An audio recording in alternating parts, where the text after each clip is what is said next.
burn their incense to the rumors in the sky.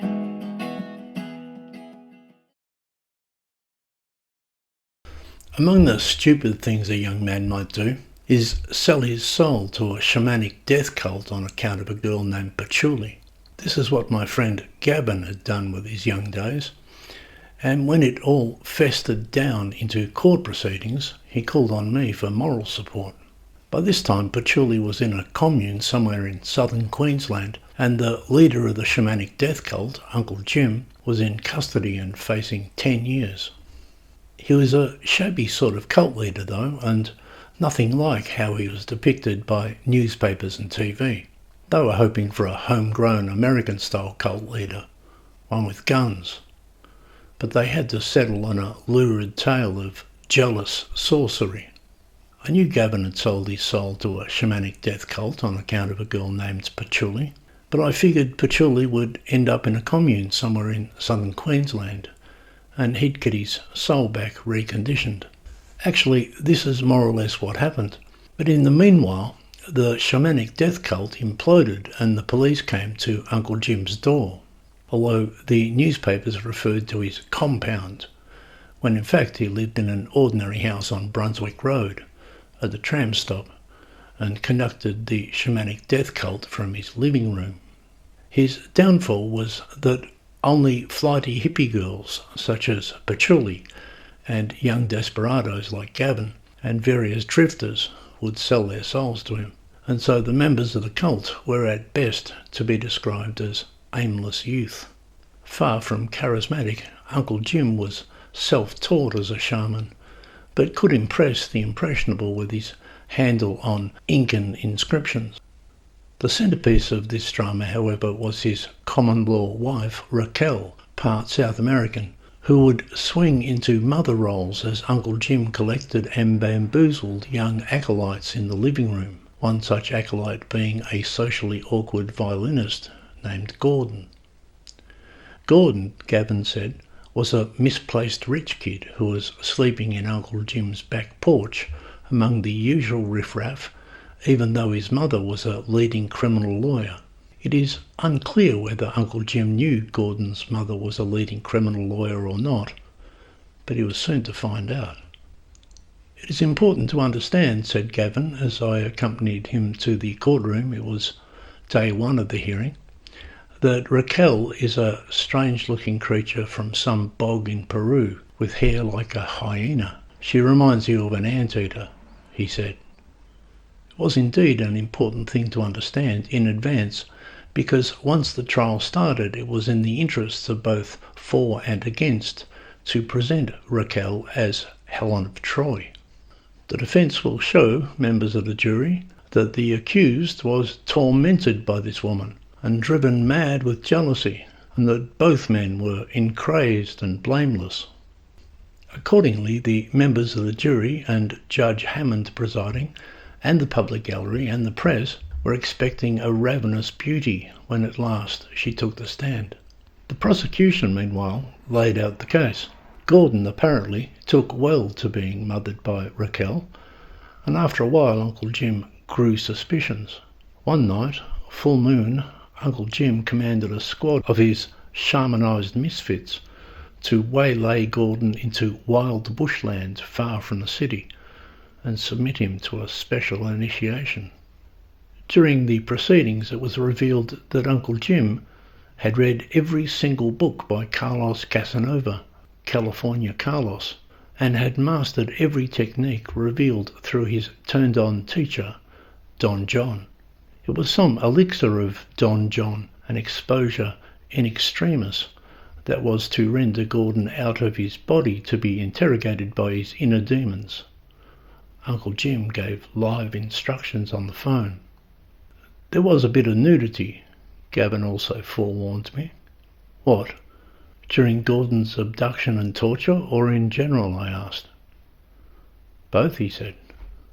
And therein did Uncle Jim's problems multiply in uncanny directions, legally speaking.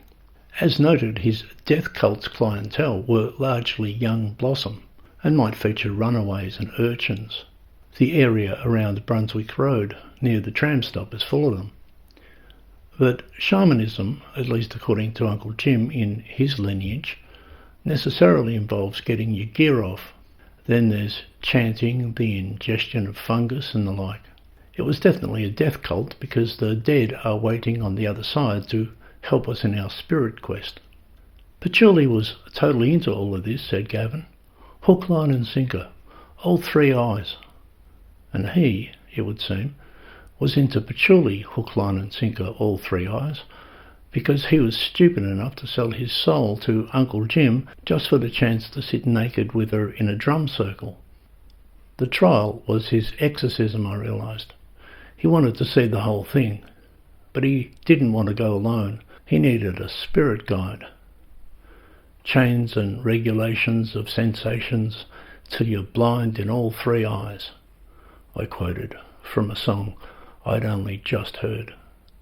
However, it was after dragging himself bone naked, feathered and between worlds from the wasteland in which he'd been dumped that awkward Gordon, the violinist, rang his real mum. She had neglected him throughout his entire childhood, which is why he was sleeping in Uncle Jim's porch and why wild-headed Raquel, the anteater, was mothering him to the point it tormented Uncle Jim in drastic measure. But she finally saw a way she could show her love. She put her best juniors on it, and they threw the book, all 50 volumes, at the hapless shaman. I had it right.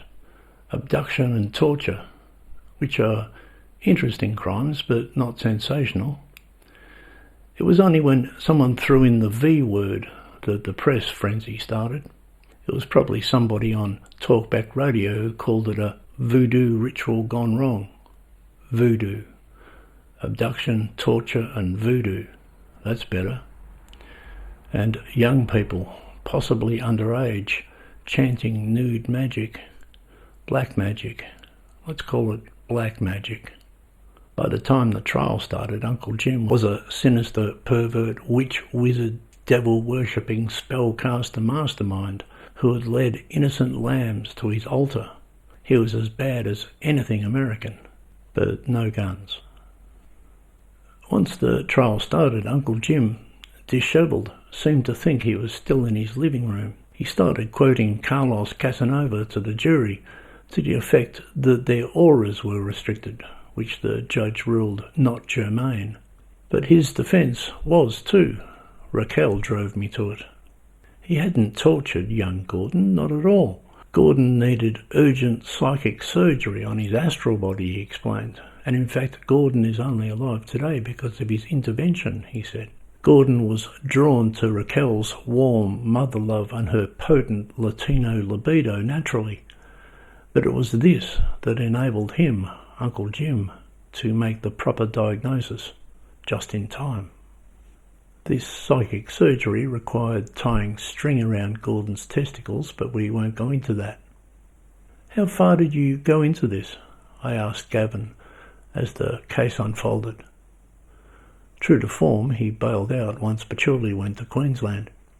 But he had opened the green bud of his young soul to the Mexican froth of Don John. It was, all things considered, a narrow escape, I thought. His soul was probably stained forever, but it could have been worse. It was much worse for Uncle Jim. The moreover of this case was that young acolytes came forward, females, who swore that Uncle Jim was creepy. Not as creepy as Carlos Casanova, but creepy. In any case, there were shady violations of age relations that juries tend to frown upon. There was some loose talk about demonic possession, and by day 3 of the trial, the whole jury were wearing crucifixes. First, Gordon took the stand, a sensitive musician type, and you could see from their faces that a good portion of the jury wondered if he was gay. He said he never signed up for psychic surgery, and his astral body was in good health at the time, and that Uncle Jim's act was jealous malice. Jealous malice, said the prosecution several times to the jury. Jealous malice. Jealous malice? I asked Gavin. He said it was jealous malice, but he thought the shamanic death cult was just Uncle Jim's way of having company in his living room. That's how it started. And he stressed to me that Patchouli was a good 19 and a half when all this transpired. I saw my role as a herald of better days for Gavin. I was there to help him put it all behind him and to clear the air of Patchouli and renounce the shades of death. I just couldn't see it, he said. Yet the point of the praxis was to awaken the far-seeing eagle eyes of the vision quest sublime. As moral support, it was of course my job to draw the moral of the story. That's why it's called moral support.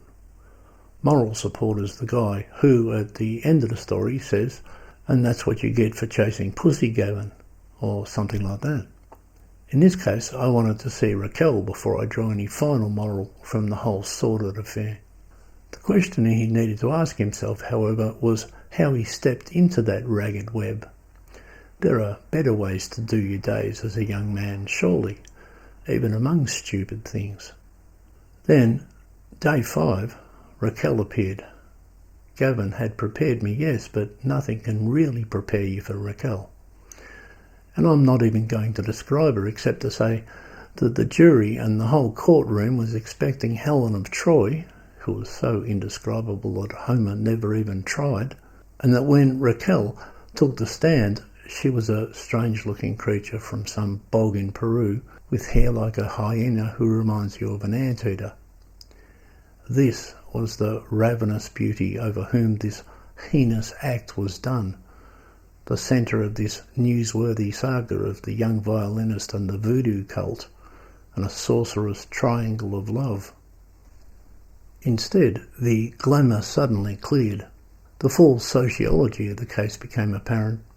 One day, someone in Brunswick Road, near the tram stop, had learnt to read, and had read way too many Carlos Casanova books. That's what happened. It was just coincidentally that during the trial, it went for a week and a bit, and the jury only pretended to be undecided so they could enjoy the free afternoon tea, that a newspaper item appeared, catching my eye, and I related it to Gavin. Someone had established that Carlos of California never met any Don John of Mexico. Never. So the moral of the story at the end of the trial could be, check your sources, Gavin. Not only was Uncle Jim a phony, but so too was Carlos and Don John, who was so phony he was fictitious. Or was the moral of the story, don't trust a shaman in a shabby suit? Perhaps it was always ask for proof of age. Always good advice in a story like this. And there's certainly never torture the son of a criminal lawyer. Or is it perhaps, you've got 3 eyes, Gavin, so open them? Uncle Jim got 7 years. Gavin, on the way home after the sentencing, was reflective. He had sipped the wild peyote. The ancestors came hither. Uncle Jim had opened him to other realities, he supposed, his anxiety subsiding in the face of sad justice. It was a journey into the underworld, he said, the dark night of the soul, the dilemma of the threshold, the porous boundaries of ether, the shadow-fingered spirithood of the lingering ages, blessed but damned to wander ever homeward through the dark valley, across the dark sea, until you are standing, staring into the abyss. Well, in that case, I said, standing corrected, I was right the first time. The moral of the story is, that's what you get for chasing pussy, Gavin.